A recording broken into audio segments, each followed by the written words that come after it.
Hi, welcome to HR Nightmares. This is the podcast that's meant for you, whether you are an HR person that's out there struggling in the streets, or you're a business owner wondering how the heck you're going to get through the next day and all your people problems, or you are a team member, an employee, and you want some good advice. We love your write-ins.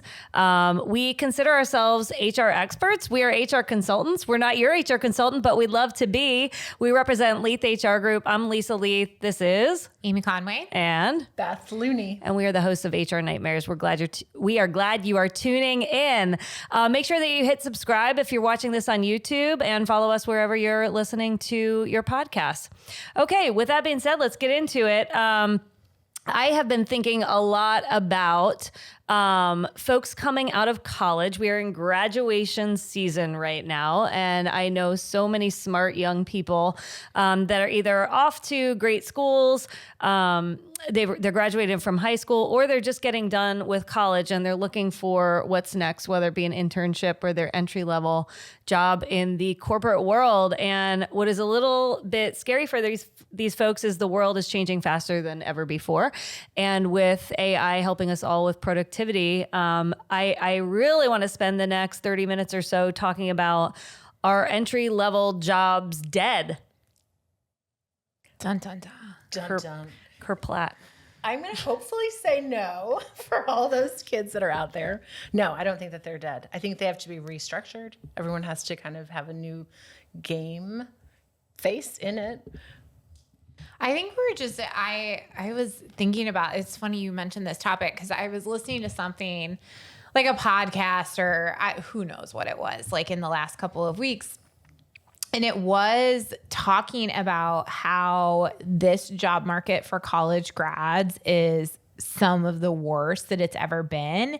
And not because of necessarily that jobs are down, right? Like, it's not, typically if you're a college grad, like, and you graduate in certain years where there's a recession, the job market might be really bad, or other things going on in the world. But this is becoming harder because of just what you're talking about. So some of these entry-level jobs we're seeing are not truly entry-level, or companies, I should say, want more than entry-level people for what should probably be entry-level jobs. So we're seeing things like, let's take our profession, for example, right? Like an HR, entry-level HR job where it's like 3 to 5 years of experience. You're like, that's not entry level.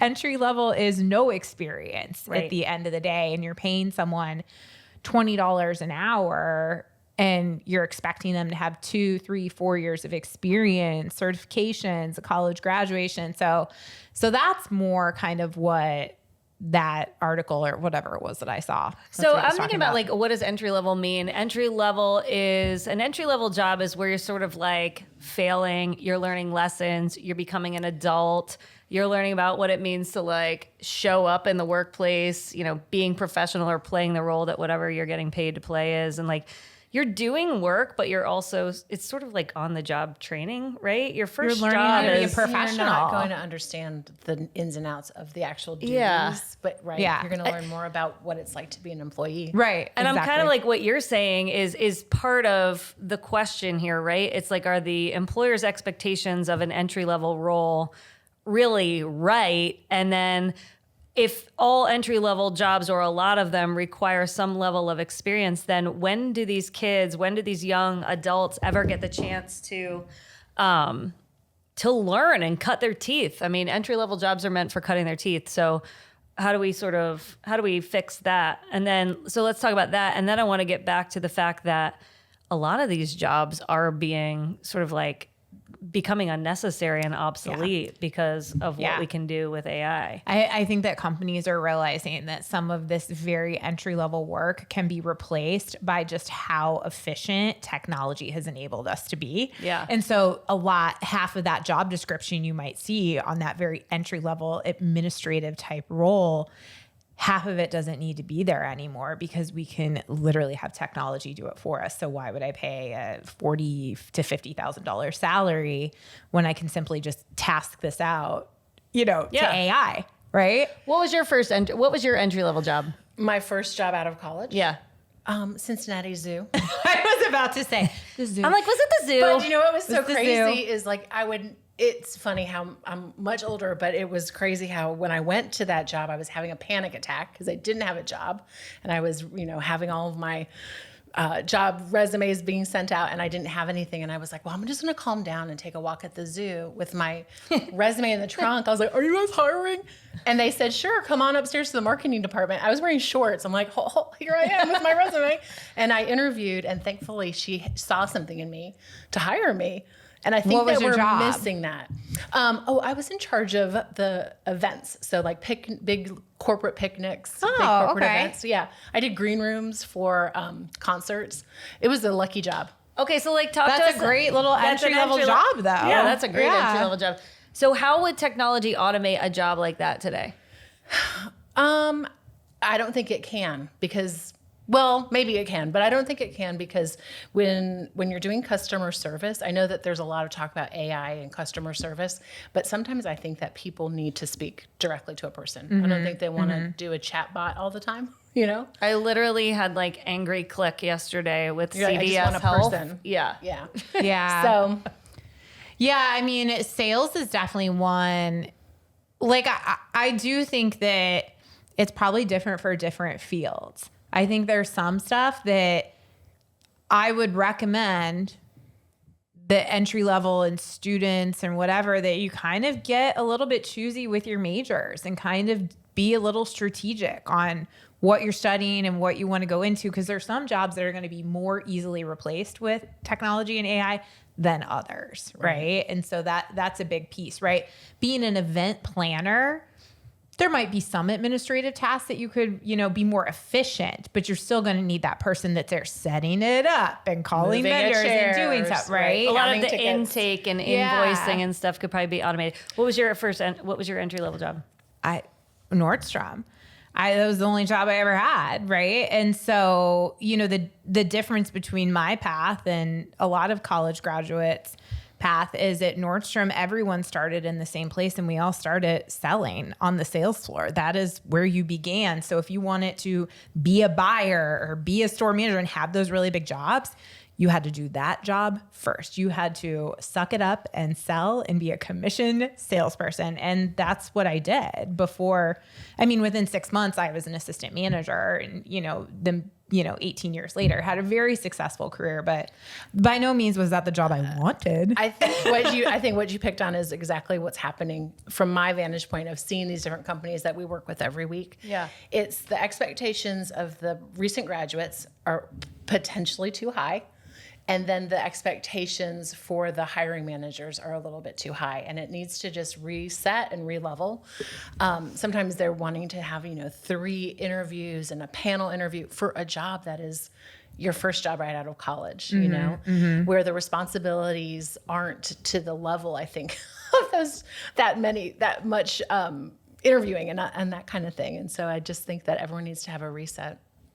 I think about like my first job, it was an HR assistant in New York City. And a lot of what I did was like manual entry of like benefits enrollment. Data entry. And then also. Which would maybe be an AI. Yeah, you could totally Or replace that with AI. employees self-enroll now in that stuff. Whereas we used to, when I was an HR assistant back in like 2007, maybe that was, we used to still manually add people in to Oracle, like when they were hired, right? We had all these new hires and I would go, and the first thing I would do is after new hire, take all that stuff, paperwork back and literally enter it in to populate employee numbers.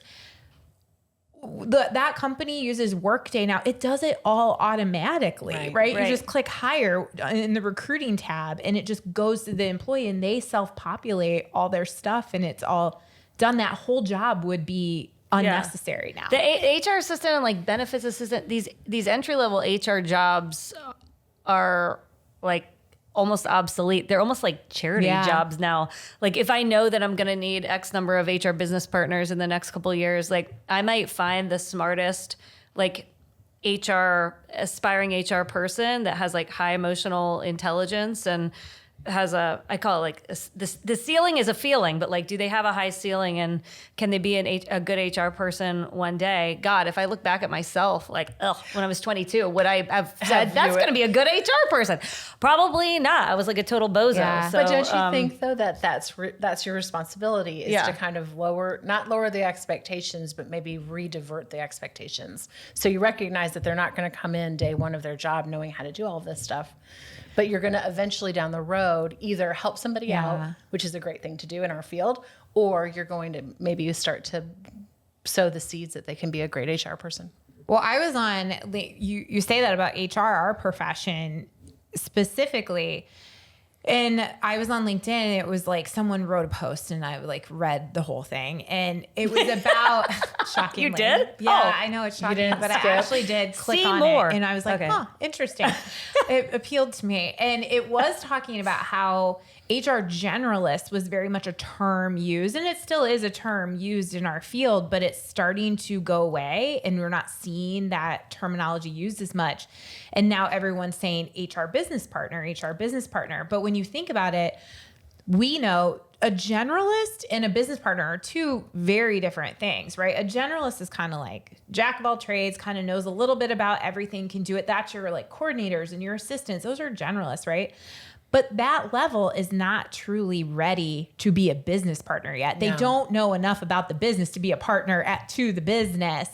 And so it's like, okay, well, if we get rid of that generalist title and we just make everyone a business partner, we're not hiring 24-year-olds right out of college to be an HR business partner and support leaders and be able to coach and develop and manage and make good decisions according to a budget and people. And like, I just thought that was really interesting because it was like some statistic about job postings and like not seeing that title generalist being used as much anymore. Yeah, I think that's kind of true across all different functional areas too. I was reading something about how generalists are showing up less and less in like finance and marketing, and people are becoming more specialized. Yeah. Which kind of does make sense if you're automating a bunch of the generalist duties and the admin duties. Like, why not? But I also think that by having that breadth of knowledge, by being a generalist in accounting or in any field, I think you would be better later on in your career having that. How you guys started in Nordstrom, right? Everyone started at this level, so that then when you rose to the different positions in the company, you had that base knowledge. So I think doing away with it would be a bad idea. Extreme level of credibility by the time you became in those really large, high level roles. Like when I was speaking to a salesperson over an issue, right? I had done that job. I had great understanding and great empathy for what it was like to serve a customer on the sales floor. And like, that's why most of the HR team at Nordstrom outside of corporate, but like in the store level, we pluck them right off the sales floor out of they were great department managers and could manage people really well and move them into HR. Yeah. So it's like, we probably didn't hire a lot of entry level HR folks either because they were doing other jobs in the company. Well, there was a family friend who just graduated from college, and he has his first job, right? His first 9-to-5 job, professional job. And he's a sales guy who's doing cold calls for ADP, and that is a thankless job, and he's just trying to like get his foot in the door, and it's so hard, hardest job in so much competition, and he's ready to give it up. He's like, I need to do something different, but I'm like, if you hold on there, you're going to learn skills that are going to be transferable forever for every other position. So but that's what when I first started talking about. I think it's expectations of the students coming out, what these entry-level jobs are doing for their future career, because I think that sometimes 100%. They're missing that. Well, yeah, they have escalated expectations, because anyone that's graduating right now, while they were in college, there was like this hot market, right? Right. And people were getting paid just like totally whack out of market, sign-on bonuses, paying at the high end of market range, and now things have sort of equalized, and so now we're kind of like back to normal, right? The other thing is, things changed over the last 4 years they were in college. Like everything has changed, not just the talent market, but like you thought that you were graduating with this HR degree. We'll use HR because that's what we know. You thought you're graduating with an HR degree. Well, there aren't very many HR assistant roles anymore because most of it is automated. So these big companies that had HR assistants to begin with, like they don't need you because they've sort of like, they figured out how to automate all that admin stuff. And then how do you jump from just a recent grad with maybe some internship experience to the next level and bypass that coordinator level? I think it's really difficult to do. I think if I were graduating from Penn State with my HR degree today, I think I would tell myself to go work in the business. Yeah. Go work on the floor at Nordstrom. Go be a BDR at ADP. Like, go be a business person, like an entry-level business person. Those roles that are least likely to get automated, right, are the roles that people with HR degrees need to go experience that so that they can grow into that business partner. But I would agree. I mean, HR is tough right now. I'm like, HR is going to look so different 24 months from now. I think so too. I just personally think like, I don't know that HR is a profession, and maybe it's just my own experience because I went into HR halfway through my like 20-year corporate tenure. I don't think it was the first job you do. I don't think I would have ever been successful had I not spent already a good handful of years managing $1 million businesses, managing teams of 25 people, coaching, developing, hiring. Like I knew all the fundamentals. All I had to learn was the actual like law and the administrative side, and which some best practices, right? Doesn't matter. And if you work for a big enough company, you have good risk people that help you with all the law stuff, you know? So it was all the stuff that I didn't need to be the expert on is really all I had to learn. The stuff I was the expert on I didn't learn that being in HR. I came to HR already with that experience. So that's it's great just, you know, and again, that's my experience in my company, and that company might be different than other companies, but I do think it's true. And like, think about what we do day in and day out, right? As consultants, so much of what we do is the stuff like, it's business related, you know, it's the high level people stuff that's of such value, you know. Yes, we may do some of that small basic administrative because we're working in small business and they have limited amount of people that can do that stuff, but that's the stuff that's so easy for us to crank out, and we're using AI to help us do it and be more efficient. Yeah, for productivity purposes. You know, to make sure that, you know, we're able to spend our time with our clients doing more impactful things. So yeah, it's not a profession that I would think out of college, like, hey, this is the one, go land an entry-level job. Go try to be an HR right out of college. Yeah. I would say don't do that. Even in recruiting, which I think like recruiting is a great place to possibly basic recruiting, I think is good. Like, you can talk to people and phone screen and kind of know what you're looking for and do all the recruiting. But if you look up any of those talent acquisition jobs online, they all want people with experience. I hate fresh kids out of college recruiting. I think it's the worst thing ever. They don't know anything about the business. They have no wherewithal. They have a script that they're following. Moxie. I think it only works when you're recruiting like high turn hospitality, like really entry level jobs as well that you're recruiting for, right? Like more of an hourly retail restaurant. Yeah, like big jobs, heck no. Yeah.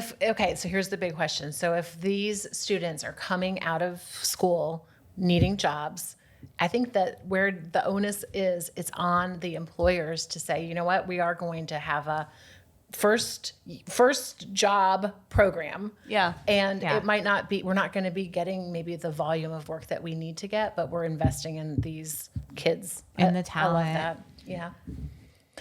I just started to do this. I just started to help this one group. They have a lot of first-time job holders. Okay. And so I've put together a little presentation called Welcome to Work, because they don't really understand some very basics. Like if they are supposed to work until 5 and if they're, 10 minutes after, they want to get paid for that extra 10 minutes and not realize that that's maybe part of the job, or by staying a couple minutes late, like you're really getting that experience, or you're getting looked at, or someone's going to be taking notice of you. And I think that they're missing some of these opportunities because they're very legalistic with what they need to do. It's not in my job description. Yeah.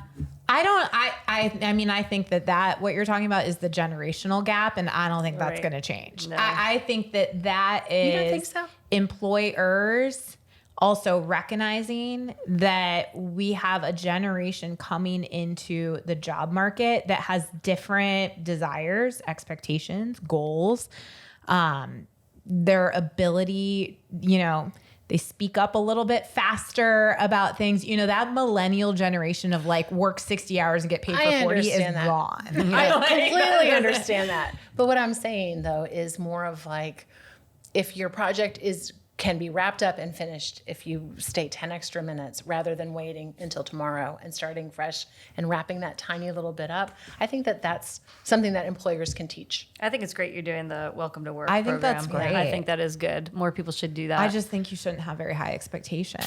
I'm going in there, children. I think that it's clear you're of a different generation than the 22-year-olds. Right. Well, it's not only that stuff, but there's other things too. I think you're right. Like where the gaps are is, again, it is some of that generation, and they just grew up a little differently, have a little bit of different practices. And I think we as employers have to take some ownership of, it's also our responsibility to teach them how to be a professional, right? And so I think maybe 20 years ago, maybe people were coming in to the workforce, I think already having some of that a little bit instilled in them, because there is a little bit of generational change, and that's just something we continue to see. And I don't have a problem with it, like as an employer, right? Teaching them some of those gaps and best practices.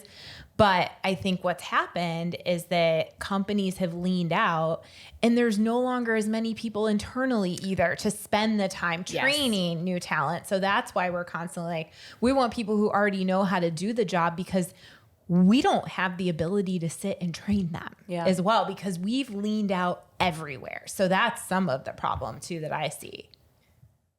I tell my kids every night at dinner, get into sales. I'm telling you. You will always have a job if you're selling You'll always something. have a job. Like always be closing, always be selling. Oh my gosh. It is true that they say, like, I think I Googled, like, what are some of the good jobs? I can't remember now, but it is, you have to think about the stuff that like will always be needed no matter what happens. Massage therapist. And you can't outsource that. Some of it is like vocational work, right? Yeah. Like, is it, more important to go find something that you will always have to have a skilled laborer to do that job. Like, but you're right. Construction, the money makers. Yes, the construction, even the 2-year degrees. I mean, those guys get scooped up right away. Yeah. Welding, all the And they have a cool climbers. opportunity to then own their own business at an That's earlier true. stage. That's true. If you're an electrician, maybe 5 years in, you can own your own electrician business. What was crazy was like a year and a half ago, if you rewind, like the talent market was really hot in technology. And like, so I spend my days in software, and it was like, we'll take anybody that graduates with like a software development boot camp. Like we were like, we'll take anybody that did 12 weeks of boot camp.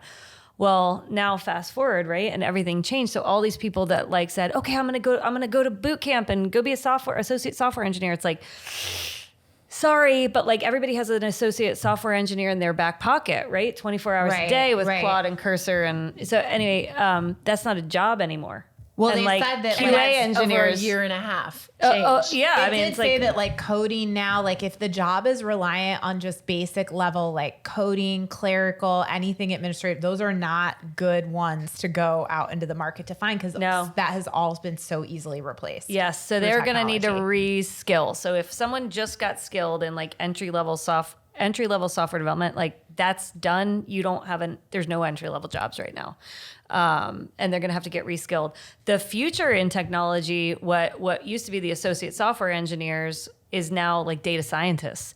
So now it's all about how do you take the data that's in your technology and use it to either sell the data or use the data to draw trends and try to make another product for the technology. But all these technology companies are creating data and AI departments. So like data scientists, data engineers, like if you were going to do a quick hit, like 10-week program or something, I'd say go to school for data science. We had a data analytics team at Nordstrom even. I mean, I think a lot of big companies have that no matter what the business is. We would have all this great software, and it's like, I had a full-time job to do. I'm not trying to sit for 2 hours trying to figure out what this report is trying to tell me. I just need to call the data analytics team, and they'll break it down in 5 minutes on a phone conversation. Totally. That's what I had the bandwidth for, was a 5-minute phone call. Yeah. Not 5 hours of research myself. And they were the experts on those tools, and we were constantly looking at, the amount of systems we had was crazy. So we had a whole team of, like the data scientists that would come in and do the presentations, and like, great. Yes. I'm glad we have the systems, but I don't want to be the expert on them. So you guys brought up something interesting, tracking back a little bit. So you said that, as the companies are getting leaner, there isn't the need necessarily on the company's end to have these entry-level jobs. Do you think it's important that they kind of create something out of nothing just so that we have people entering the workforce? Or Well, is that I think that's part of the problem, right? Is that at the end of the day, it's not necessarily the business's responsibility. I mean, I think it's all of the job market's responsibility to continue to develop talent, have opportunities, and create some career progression.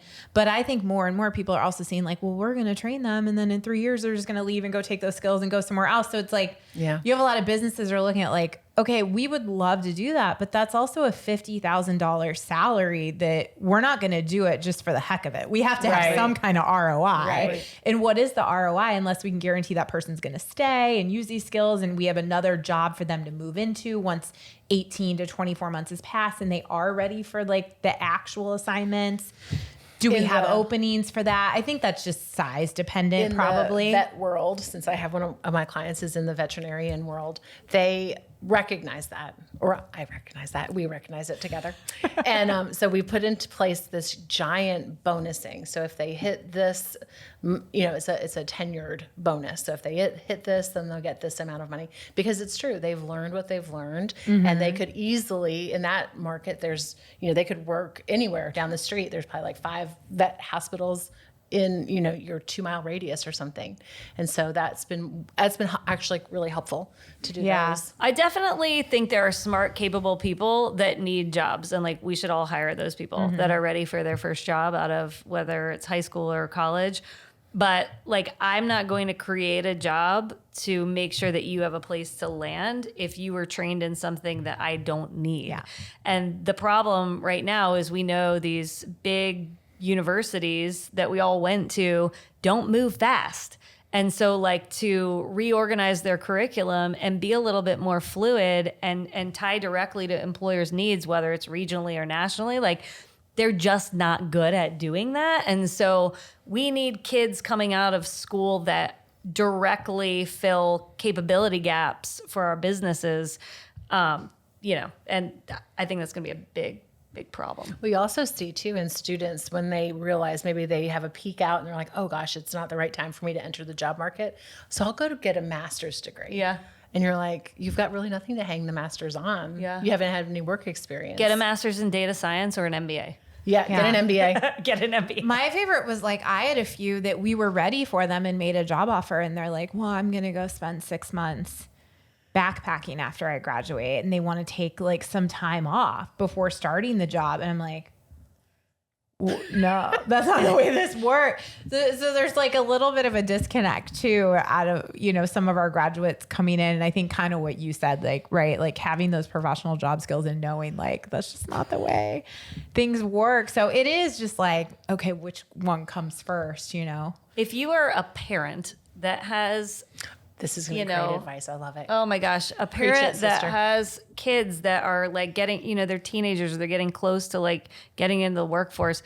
You got to really seriously sit down and like be reading Wall Street Journal and like Entrepreneur and kind of following what does the future of business look like with AI integrated and optimized, like in every single sector, from supply chain to transportation to technology to construction. Like, what are those future potential careers? And then where are those institutions or programs available that you need to be directing your kids? And it might not be kind of the typical in-state schools that you're used to like pushing the kids towards, but you might need to be thinking a bit more creatively. But it's not just like be a teacher, be an engineer, those jobs might be gone by the time that they graduate high school or college. We might not even need college. We joke around all the time in the office, about the fact that like we're all probably in like 5 or 10 years from now going to be just like getting our jobs done that require our brains, and then we'll be sitting around wondering how we spend our discretionary time. Like, everyone's gonna have a lot more discretionary time, which the new generation is gonna love. I love discretionary time. I know, like, this sounds great. When does it start? I'm ready. I love that, as I actually have to work 5 days this week, which is so irritating. Sorry. No. Call Andy. It's Yeah, it's funny you like talk about that. I think back to my own experience, and I went to college. I went to a 4-year college and graduated, and then went and sold shoes at Nordstrom. So I'm sure my parents had all kinds of feelings about that when I took that job. 18 years later, my dad's like, okay, it finally that was a good paid choice. Off. It was a good choice. At the time, he certainly didn't say anything, but I'm sure he had certain feelings about it. But I'm thinking back, like in college, and my parents were always that, you can go wherever you get into school. We'll support it. We'll figure it out, blah, blah, blah. And never told us what we should or should not major in or guided us one way. I mean, they very much let us make those decisions. But at the same time, my dad was such a smart, wonderful, capable businessman. And there are moments where I'm like, oh, was that a good major? Like, I have no idea why I chose that. I chose it because it seemed fun. What was your major?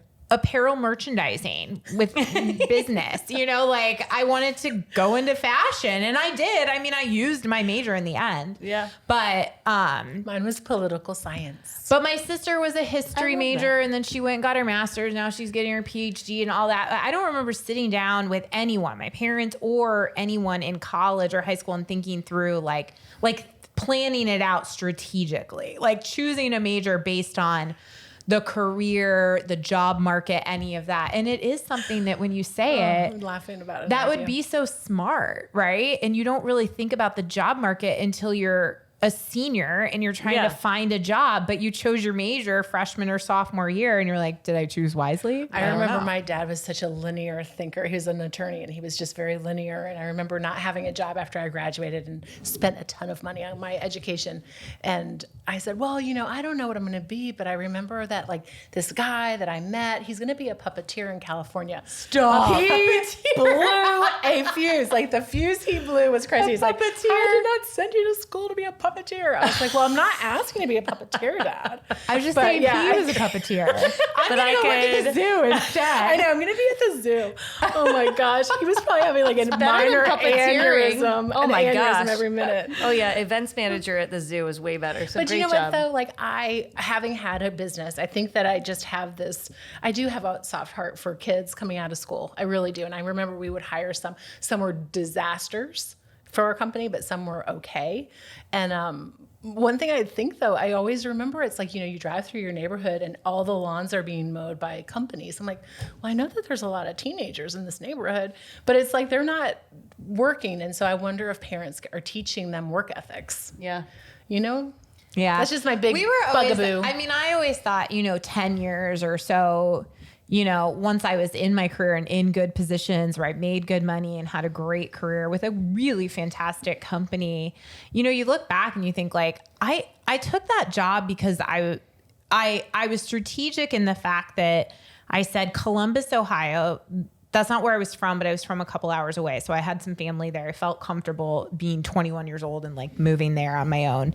And also I chose it because all the tons of major retailers there, DSW, Abercrombie, Limited Brands, Victoria's Secret, like all those brands. So my idea was like, I'll go sell shoes at Nordstrom for a while and pay my bills while I get a buying job at one of those companies, right? So that I had some strategy in mind, but it's funny. Then later in life, I was like, gosh, Nordstrom is such a great company, but these college kids don't want to start on the sales floor. Yeah. They don't want to start in selling and commission. So we had to get really creative on like what that looked like. And we started to prioritize hiring seniors that were graduated into that internship program into the summer, and then pretty much guaranteeing them going into assistant manager positions. Yeah, it's like a real stores, rotational right? program. So it's like you at least jump. Now, I got quickly promoted within a few months into an assistant position, but I didn't know that. That wasn't a guarantee, right? So we had to start to kind of get creative on those programs and say like, hey, we need to get these jobs filled by entry level and we need to give them the jobs. But then some of those jobs, those aren't the desired jobs out of college either. So it's hard to kind of balance that too with like, here's a really great career, but you have to start here. Well, right? that's like my friend like dialing a phone book of just like, would you like to hear about the benefits of ADP? No. Okay. Would you like to, day in, I would never be able out. to do that job. No. Ever. No. I'm like, just I'm find the one on the other end of the phone that's like, no. Yeah. It makes you realize though, I'm like, how many times have I said no? And I'm like, maybe I should listen to the pitch. Well, hopefully they're training that person on how to give a great pitch, right? Because that's a feeder pool for sales roles. And what a great way to learn rejection. Yeah, absolutely. Welcome to the rest of your life. Resilience and rejection. Oh my Welcome God. to life. It is a great job. If you can do good at that, you can literally do good at anything. Yeah. And that guy's going to make a ton of money in sales. I do think back to your point about like employer obligations. I think, where we are recording from in Wilmington, North Carolina, like this community does a nice job working collaboratively. So like all the tech voices come together and speak to the educational institutions from K through 12 to the local community colleges and university. And they're like working together to explain what we think we're going to need. It's not always perfect, right? Things change rapidly with technology, but like a voice there. We've got a healthcare talent alliance where it's like all the people that used to compete for the nurses and the CNAs and the nurse practitioners, like they're working together to talk to these institutions because we need a bigger talent pipeline.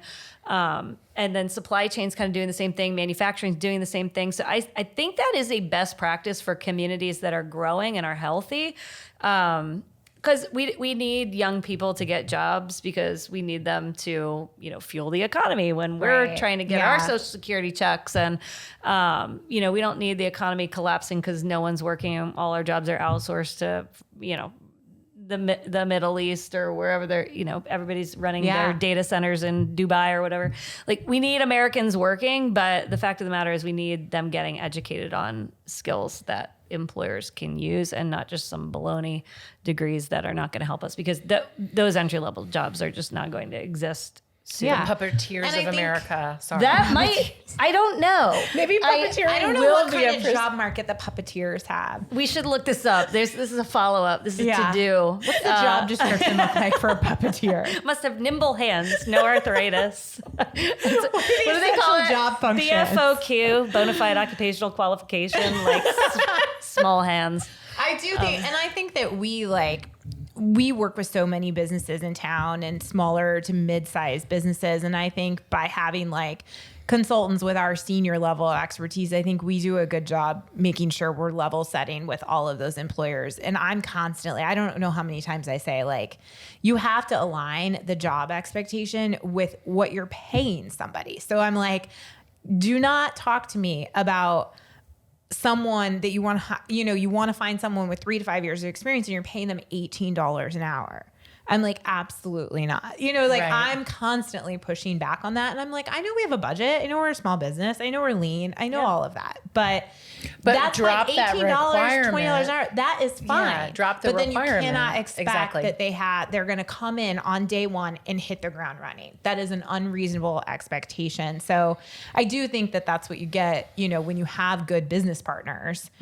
We're helping kind of do that education to the business and make sure that we're all aligned, because I want to hire great entry level people too and have them, develop and be great ambassadors of our brand and have enthusiasm and learn skills and go out and use those skills at other employers and come back, especially in this community where the talent pool is a little bit smaller and chances are you run across those folks again and again. I mean, I do all the time. Yeah. So I think we have to all just help as HR business partners really set the expectation to the leaders in the business. Are entry-level jobs dead? No. Well, I want to say maybe. Actually, they might be. I think they might be. I think there's a caveat, an asterisk, right? An asterisk, right? What's that word? It's okay. Anyway.